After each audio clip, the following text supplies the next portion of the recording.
300 साल लगे, लाखों मजदूरों ने बनाया, फिर कैसे यूक्रेन ने बंद किया रूस का हॉर्मुज। पुतिन का अब ट्रंप जैसा हाल हो चुका है।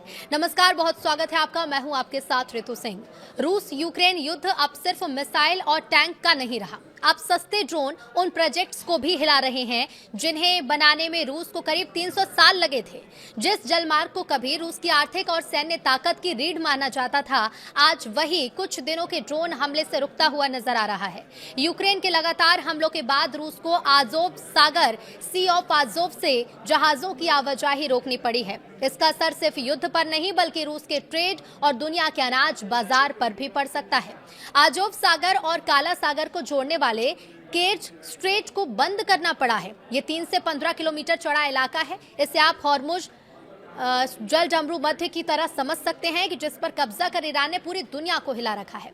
अगर भारत में मुंबई बंदरगाह को देश का समुद्री दरवाजा कहा जाए तो रूस के लिए आजोव सागर भी कुछ वैसी ही भूमिका निभाता है, और इसी से आप समझ सकते हैं कि ये कितना महत्वपूर्ण है रूस के लिए। ये छोटा सा समुद्र रूस और यूक्रेन के बीच में है। यहाँ से आगे जहाज ब्लैक सी यानी कि काला सागर में पहुंचते हैं और फिर भूमध्य सागर के रास्ते दुनिया के अलग अलग देशों तक जाते हैं। यानी रूस के दक्षिणी हिस्से से निकलने वाला अनाज, तेल, स्टील और दूसरे सामान पहले आजोव सागर पहुंचते हैं, फिर ब्लैक सी के जरिए अंतर्राष्ट्रीय बाजार तक जाते हैं। ब्लैक सी और कैस्पियन सी का खेल क्या है, ये भी समझ लीजिए। तो देखिए, रूस ने सिर्फ समुद्रों पर भरोसा नहीं किया, उसने नदियों और नहरों का ऐसा जाल बनाया कि देश के अंदर से ही हजारों किलोमीटर तक जहाज चल सके। इसे आसान भाषा में ऐसे समझिए, कैस्पियन सागर रूस के अंदरूनी हिस्से की ओर है। कैस्पियन सागर को मैप में अगर देखा जाए तो वो चारों तरफ जमीन से घिरा है।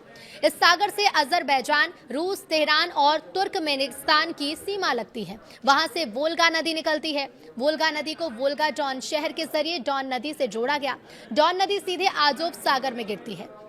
अब आजोव सागर से जहाज ब्लैक सी और फिर दुनिया के समुद्रों तक पहुंच जाते हैं।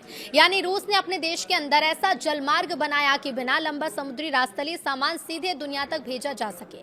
इस कहानी की शुरुआत 1696 में हुई, जब रूस के शासक पीटर द ग्रेट ने सपना देखा कि वोल्गा और डॉन नदियों को जोड़ दिया जाए। उस समय तकनीक और संसाधन कम थे और इसलिए प्लान अधूरा रहा। करीब 150 साल तक इस कमी को रेलवे से पूरा किया गया। आखिरकार सोवियत संघ ने 1948 में वोल्गा डॉन नहर का निर्माण शुरू किया। 1952 में इसे चालू कर दिया गया। करीब 101 किलोमीटर लंबी इस नहर को बनाने में कुलाक कैदियों और जर्मन युद्धबंदियों से भी जबरन मजदूरी कराई गई। इतिहासकारों के मुताबिक इस पूरी परियोजना और उससे जुड़े हुए निर्माण कार्यों में बड़ी संख्या में मजदूरों और कैदियों ने अपनी जान भी गंवाई थी। आज यही नहर रूस के 7500 किलोमीटर लंबे आंतरिक जलमार्ग नेटवर्क का सबसे अहम हिस्सा है। अब यूक्रेन ने अब तक क्या किया है, तो देखिए, यूक्रेन ने पिछले कुछ दिनों में ड्रोन हमलों का दायरा तेजी से बढ़ा दिया है। यूक्रेनी ड्रोन यूनिट के कमांडर रॉबर्ट ब्रोवदी का दावा है कि सिर्फ 9 दिनों में 116 रूसी जहाजों को निशाना बनाया गया। और इन दावों की स्वतंत्र पुष्टि तो न्यूज 18 नहीं करता, लेकिन कई हमलों के वीडियो यूक्रेन ने जारी किए।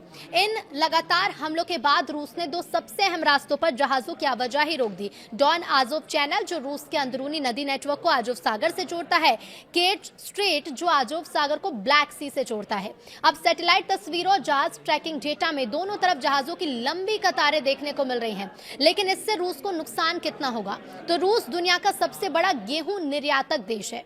दुनिया के कुल गेहूं निर्यात का करीब 20% हिस्सा रूस से आता है। इसमें से लगभग 1/4 गेहूं आजोव सागर के रास्ते भेजा जाता है।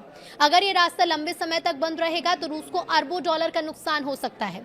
गेहूं की अंतर्राष्ट्रीय कीमत में भी बढ़ोतरी शुरू हो चुकी है। रूस कह रहा है कि वो सामान को ब्लैक सी के दूसरे बंदरगाह से भेज देगा, लेकिन कृषि बाजार के विशेषज्ञों का मानना है कि फसल के सबसे व्यस्त मौसम में उन बंदरगाहों की क्षमता इतनी नहीं कि पूरा दबाव संभाल सके। यूक्रेन का ये कहना है कि उसका मकसद सिर्फ जहाज डुबोना नहीं है, वो रूस की पूरी सप्लाई चेन को काटना चाहता है। 2022 में रूस ने यूक्रेन के दक्षिणी हिस्सों और क्रीमिया को जोड़ने वाले इलाकों पर कब्जा कर लिया था। तब से रूस आजोव सागर का इस्तेमाल सैनिकों, हथियारों, ईंधन और दूसरे अन्य सैन्य सामान की आवाजाही के लिए कर रहा है। अब यूक्रेन उसी लाइफलाइन पर हमला कर रहा है।